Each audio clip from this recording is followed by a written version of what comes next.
Baik, Assalamualaikum warahmatullahi wabarakatuh. Perkenalkan, nama saya Ruli Fadur Rahman dengan NIM 241720005P, mahasiswa kelas karyawan Teknik Elektro dari Universitas Bina Dharma. Baik, hari ini saya akan menjelaskan tentang praktikum rangkaian logika dan digital. Saya akan menjelaskan tentang rangkaian substructure. Bagian pertama-tama kita akan membahas apa itu Arithmetic Logic Unit atau ALU. ALU adalah merupakan sebuah komponen fundamental dari CPU yang digunakan untuk melakukan operasi aritmatika dengan logika. Fungsi utama ALU sendiri adalah untuk mengeksekusi instruksi matematika yang diterima dari memori komputer. ALU menerima input dari register prosesor dan melakukan kalkulasi atau operasi logika, dan kemudian mengirimkan hasilnya kembali ke register atau memori untuk digunakan lebih lanjut dalam pemrosesan. Apa sih fungsi utama dari Arithmetic Logic Unit atau ALU ini? Ada dua kategori utama dari operasi yang dilakukan dari ALU tersebut. Yang pertama itu adalah berfungsi untuk melakukan operasi aritmatika, di mana operasi ini mencakup penjumlahan, pengurangan, perkalian, dan pembagian. Dan operasi aritmatika lainnya yang diperlukan untuk pemrosesan data numerik. Operasi ini adalah dasar dari segala jenis pemrosesan data numerik, baik itu dalam aplikasi keuangan, pengolahan gambar, ataupun simulasi ilmiah. Yang kedua itu adalah berfungsi untuk melakukan operasi logika, di mana ALU sendiri dapat menjalankan operasi logika seperti gerbang AND, gerbang OR, NOT, dan XOR yang digunakan untuk pengambilan keputusan logis berdasarkan input yang ada atau input yang diberikan. Operasi logika ini sangat penting dalam pengontrolan alur program untuk melakukan eksekusi instruksi yang berbasis dengan kondisi atau logika. Berikutnya ini adalah struktur internal dari Arithmetic Logic Unit. Arithmetic Logic Unit sendiri terdiri dari berbagai gerbang logika, flip-flop, dan sirkuit aritmatik yang diatur secara kompleks untuk melakukan operasi-operasi tersebut. Komponen-komponen inilah yang bekerja sama untuk memastikan bahwa input yang diberikan diolah dengan cepat dan efisien. Struktur dari internal ALU sendiri dapat bervariasi tergantung dengan arsitektur yang CPU punya, tetapi prinsip dasarnya sama saja. Setiap ALU itu memiliki beberapa elemen kunci yang memungkinkan pemrosesan struktur ini secara benar. Terdapat 4 elemen kuncinya. Yang pertama itu register input, di mana register input ini berfungsi sebagai tempat penyimpanan sementara untuk data yang akan diproses. Yang kedua adalah sirkuit aritmatika, di mana sirkuit aritmatika ini bertanggung jawab untuk melakukan operasi matematika. Yang ketiga adalah sirkuit logik atau logika, yang bertugas untuk melakukan operasi logika. Yang keempat itu adalah register atau register output, untuk menyimpan hasil akhir atau menampilkan hasil akhir dari operasi yang dilakukan oleh ALU tersebut.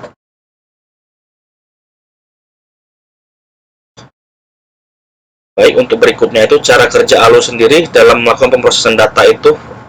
ALU dimulai ketika proses kerja ALU ini dimulai dari ketika CPU menerima instruksi atau input unit dari program yang dijalankan. Mana instruksi ini atau input ini biasanya terdiri dari serangkaian operasi yang melibatkan data-data tertentu. Input ini akan masuk ke dalam CPU dan akan mengirimkan data ini melalui register input ke ALU. Kemudian ALU akan menjalankan instruksi tersebut dan akan hasil operasi aritmatika atau logikanya akan dikirim kembali ke CPU setelah operasinya selesai. Dan hasil dari CPU ini akan dikeluarkan atau digunakan pada langkah berikutnya sehingga menjadi output. Setelah itu, ALU sendiri memiliki beberapa jenis proses operasi aritmatika, di mana operasi aritmatika pada ALU itu tidak terbatas pada pengurangan atau penambahan saja. Pada ALU yang modern terdapat berbagai jenis proses aritmatika. Yang pertama itu adalah penjumlahan dan pengurangan, di mana operasi ini digunakan dalam hampir setiap program komputer yang ada. Yang kedua itu adalah perkalian atau pembagian. Operasi ini lebih kompleks, namun tetap penting dalam pengolahan data numerik yang intensif. Negasi, yang ketiga adalah negasi. Operasi ini melibatkan perubahan dari tanda dari suatu angka, misalnya angka positif yang berubah menjadi angka negatif. Setiap operasi ini diatur oleh gerbang rangkaian logika yang kompleks di dalam ALU tersebut, dan yang memastikan bahwa hasilnya ini akan menghasilkan data yang akurat dan cepat. Baik, di dalam ALU sendiri tadi bisa kita simpulkan dapat dua jenis, yang itu penambahan atau adder, yang kedua adalah pengurangan atau substructure.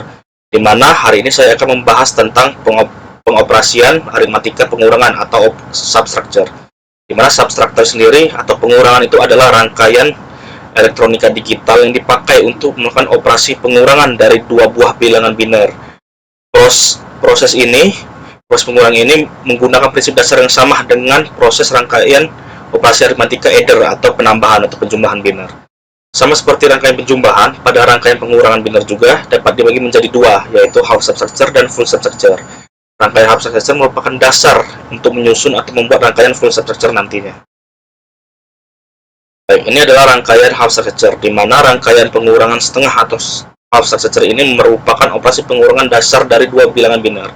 Seperti kita lihat di sini ada A0 dan B0 itu dikurang dan menghasilkan R0 atau summary ditambah dengan B0 atau borrow-nya. Pada rangkaian ini tidak ada pengurangan dari borrow-in yang dilibatkan, yang artinya pada rangkaian proses ini pengurangan belum sempurna. Berikut adalah contoh rumus dasar pengurangan biner yang dapat dilakukan oleh half substructure. Ini adalah rumus dasarnya, di mana 0 dikurang 0 itu hasilnya 0, sehingga tidak ada peminjaman atau 0. Untuk 0 dikurang 1 adalah karena dia di posisi minus, kita akan meminjam 1 untuk menghasilkan 1. Untuk 1 dikurang 0 itu menghasilkan 1, karena di posisi plus nilainya itu tidak ada peminjaman, dan 1 dikurang 1 itu 0, sehingga juga menghasilkan tidak ada pinjaman atau borrownya 0. Setelah itu, ini adalah bentuk dasar atau dari pengurangan di atas dapat kita gambarkan dalam bentuk tabel kebenaran atau truth table seperti gambar ini, di mana hasilnya ketika nilainya biner pertama itu 0, biner kedua 0, maka sumbernya akan 0 tanpa ada peminjaman. Biner pertama 0, biner kedua itu 1, sehingga sumbernya akan menjadi nilai negatif, maka akan ada penjumlahan atau peminjaman atau borrow. Yang berikutnya adalah biner pertama 1, biner kedua 0, menghasilkan 1, sehingga tidak ada pinjaman, dan biner pertama 1 dikurang 1 itu menghasilkan 0 tanpa ada borrow-nya. Dari tabel kebenaran tersebut bisa kita lihat bahwa pengurangan belum melibatkan adanya borrow-in. Polanya kira-kira seperti berikut. A0 dikurang B0 sama dengan R0 ditambah borrow-nya.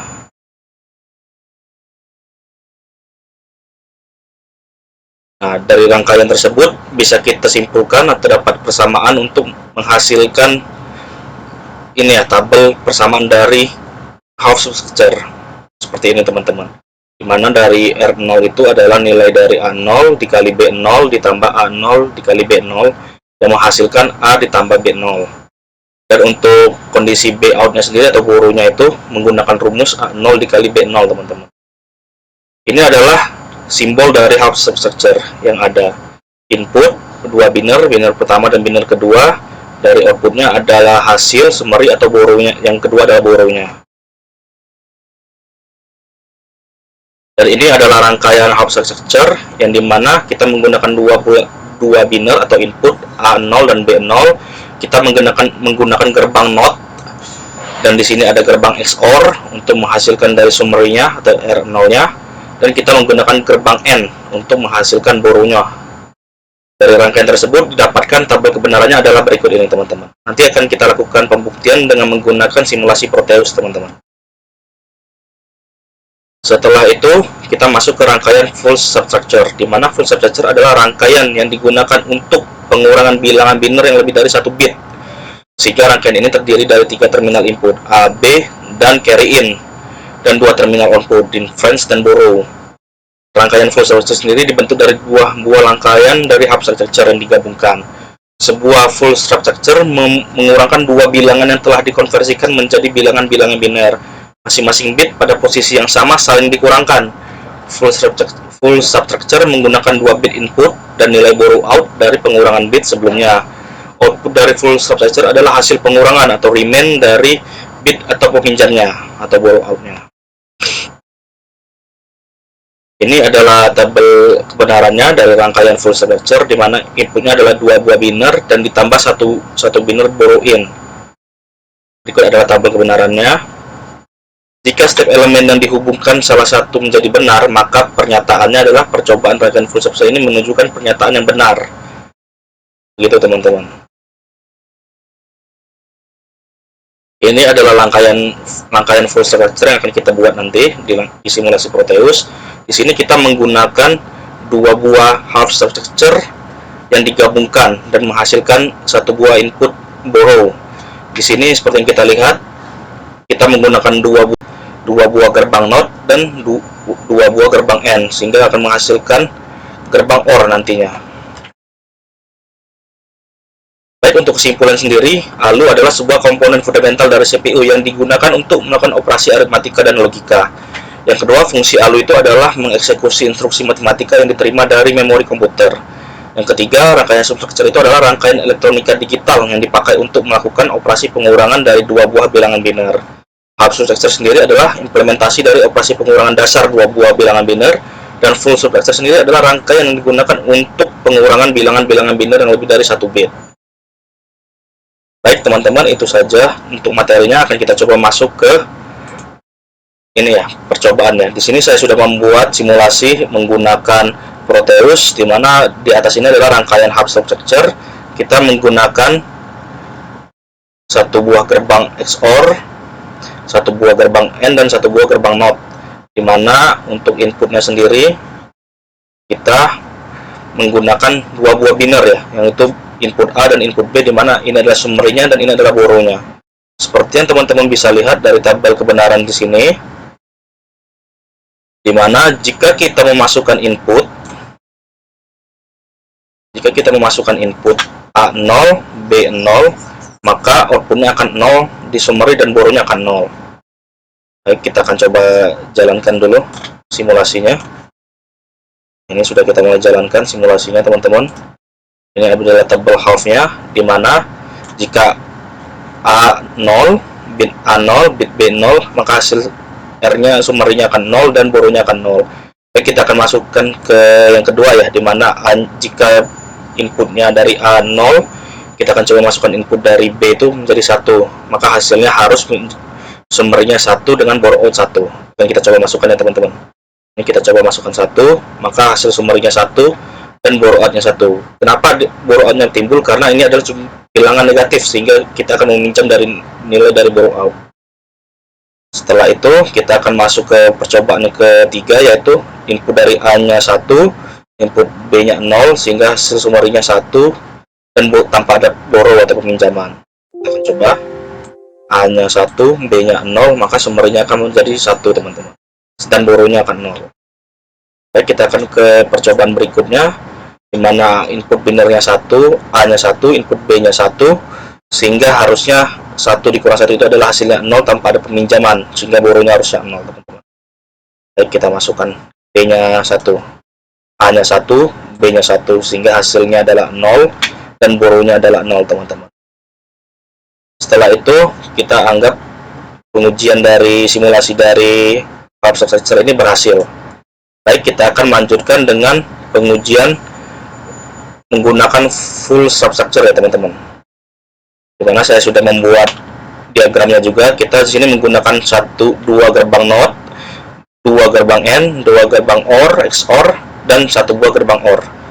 Seperti yang bisa kita lihat, ini adalah tabel kebenaran atau truth diagram dari rangkaian full substructure ya teman-teman. Dimana untuk jika nilai binary pertamanya adalah A-nya 0, B-nya 0, dan B-in-nya atau borrow-in-nya itu 0, maka summary-nya akan 0 dan borrow-out-nya akan 0. Sini terbukti teman-teman, 0 semua. Baik, kita akan lanjut ke percobaan kedua, di mana kita akan mengasih satu buah input dari borrow-in teman-teman, yang harus menghasilkan summary-nya 1 dan borrow-out-nya 1 teman-teman. Kita coba 1. Nah, hasilnya summary-nya 1 dan borrow-out-nya 1 teman-teman. Kita coba simulasi yang ketiga, dimana kita memasukkan nilai input ke B ya teman-teman, dengan 1. Itu menghasilkan summary-nya 1 atau minus 1, A dikurang 0 dikurang 1 adalah minus 1, sehingga kita memerlukan borrow untuk menghasilkan jadi nilai positif. Baik, kita masukin A-nya 0, B-nya 1, maka nilainya 1 dengan borrow 1 teman-teman. Kita lanjut ke percobaan yang keempat, dimana kita akan masukkan nilai binary B-nya 1 dan binary in-nya 1 ya, atau borrow in-nya 1, sehingga menghasilkan borrow out hanya 1 teman-teman. Ini kita B-nya 1, binary in-nya 1, sehingga hanya menghasilkan borrow out-nya saja 1, teman-teman. Baik, berikutnya kita melakukan simulasi yang berikutnya, yaitu binary dari A kita masukkan input 1 dan binary bit atau biner dari B dan B in-nya atau borrow in-nya kita buat 00, itu menghasilkan nilai summary 1, karena 1 dikurang 0 adalah 1, teman-teman. Baik, A-nya kita masukkan 1 sehingga summary-nya menjadi 1, teman-teman. Kita lanjut ke simulasi yang berikutnya. Biner dari A kita isikan 1, biner dari B kita isikan 1, atau borrow in-nya kita isikan 1, sehingga hasilnya adalah 0 dan 0, borrow in-nya juga 0, teman-teman. Ini A-nya sudah 1, kita masukkan binary in-nya 1, sehingga menghasilkan 0 dan 0, borrow in-nya 0 juga, teman-teman. Baik, kita lanjut ke percobaan berikutnya, yaitu nilai biner dari A1, nilai biner dari B1, dan borrow in-nya 0. Itu harusnya 1 dikurang 1 menjadi 0, teman-teman. Semuanya 0. Binary kita 0 kan, B-nya kita 1 kan. Nah, hasilnya 0 dan 0, teman-teman. Selanjutnya, yang percobaan terakhir, kita akan mencoba memberikan semua input ke bilangan biner ini, teman-teman. A-nya 1, B-nya 1, dengan borrow in-nya 1. Mana 1 dikurang 1 sama dengan 0, namun menghasil ditambah dengan input dari B-in 1 dikurang 1, maka hasilnya adalah minus 1. Untuk menjadikan ini positif 1, maka kita memerlukan borrow out untuk 1-nya, teman-teman. Kita masukkan 1 lagi, sehingga hasil summary-nya adalah 1 dengan minus 1. Baik, dari semua percobaan ini sudah terbukti bahwa semua tabel atau tabel kebenaran atau truth diagram ini sudah sesuai dengan semua rangkaian yang kita punya ini, teman-teman. Sekian simulasi dan presentasi materi tentang rangkaian subscriber saya. Billahi taufiq wal hidayah. Wassalamualaikum warahmatullahi wabarakatuh.